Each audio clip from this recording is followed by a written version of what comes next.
Alex stood at the entrance of the abandoned Royal Hawaiian Motel. The moon's light, barely penetrating the thick cloud cover above, an urban explorer by passion, he thrived on the thrill of venturing into forgotten places where the echoes of the past lingered like shadows. But tonight, the sense of freedom he usually felt was clouded by an unsettling feeling of isolation.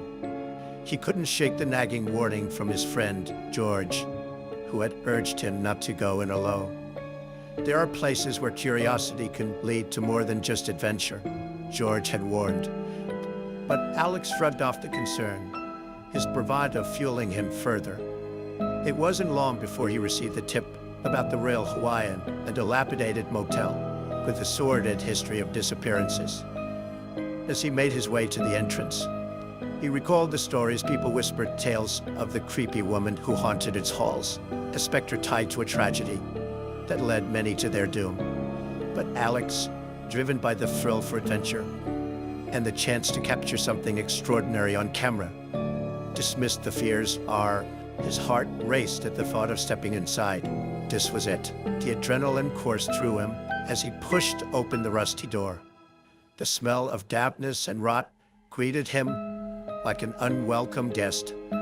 With his camera in hand, he entered the desolate lobby where the remnants of hospitality mixed with the dust of abandonment. Atop graffiti marred the walls, sketches and messages from those who had come before him, each one a reminder that they had faced the darkness and lived to tell the tale, or had they? As Alex wandered through the empty halls, the oppressive silence was punctuated only by the creaking of the old building settling a motel. He explored room after room, each more disturbing than the last. Tattered drapes hung limply, and remnants of forgotten lives littered the floors. Child's toy, a framed photo cracked in two, a journal whose pages were filled with frantic scribblings. In one room, he encountered a homeless man huddled in a corner, clutching a backpack that looked worn and weathered. The man's eyes widened as he saw Alex, a flicker of fear crossing his face. "You shouldn't be here, kid. Not at night." The creepy woman, really? She's not just a story, she's real. I've seen her. I felt her. Dismissing the warning, Alex pressed deeper into the motel. The sound of whispers began to fill the air, feathers soft but chilling, like the breath of the unsettled tongue. His heart thudded in his chest as he fled down the hall, convinced it was merely his imagination, playing tricks. But with each passing moment, the whispers intensified. Determined not to back down, Alex climbed the stairs to the second floor, where the air felt thicker, almost suffocating. The whispers crescendoed into a cacophony of unintelligible voices as he stepped into a particularly dilapidated suite. The room was a graveyard of broken belongings. On the peel-in wallpaper, shadows danced as if they had a life of their own.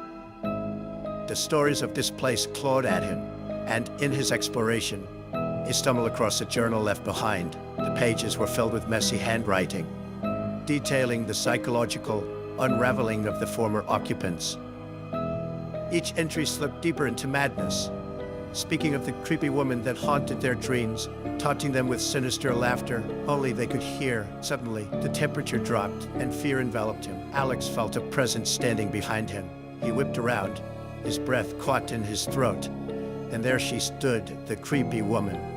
Clad in a tattered gown, her features obscured beneath a mass of tangled hair, she moved as if swaying to an eerie rhythm. The shadows cast her in an otherworldly glow that sent shivers racing down his spine. Leave this place, her voice echoed, reverberating off the walls. Raw and tormented as she lunged at him, panic surged, and Alex ran through the dark labyrinth of the motel, the walls closing in as he raced down the corridor, the sound of her footsteps echoing relentlessly behind him. He darted into a room and barricaded the door, heart pounding as he caught his breath. The walls seemed to close in, whispering his name, curling around him like binds of desperation. As he panted, he noticed flashes of movement in the darkness, distorted figures writhing and reaching out at. The fear threatened to consume him, but instinct kicked in. he needed to survive. With a surge of adrenaline, Alex made a break for the exit. He flung open the door and bolted for the staircase, with urgency fueling his steps. The creepy woman was relentless, her whispers twisting around him like a noose. Just as he thought he'd escape, he risked a glance behind. She was closer than ever, her hand reaching for him. Throwing himself out the front door, he stumbled into the cool night air, free from the motel's clutches. Then he gasped for breath, collapsing against the rusty railing that bordered the motel grounds. Trembling, he clutched his camera like a talisman, its lens capturing the horrors he had witnessed. As he drove away, feeling victory swell within him, shadows began creeping into his mind. Perhaps escaping the motel's walls didn't mean escaping its grip. He picked up his phone to call George, his friend who had warned him about the stories. The line rang and rang until silence engulfed him, just as panic began to swell. A static crackle disrupted the quiet, another echo of that cursed place, for something trembled in his gut. He glanced in the rearview mirror. His heart sank as he spotted her reflection. The creepy woman seated in the back seat, her sunken eyes fixed on him, waiting with that sinister smile. He slammed on the accelerator, the headlights cutting through the darkness. And as the speedometer climbed, hallucinations danced in his peripheral vision. The road blurred beneath him, the world shifting and becoming illogical. But every twist brought the echoes of those whispers back, calling his name, fronting him, weaving their way back into his life.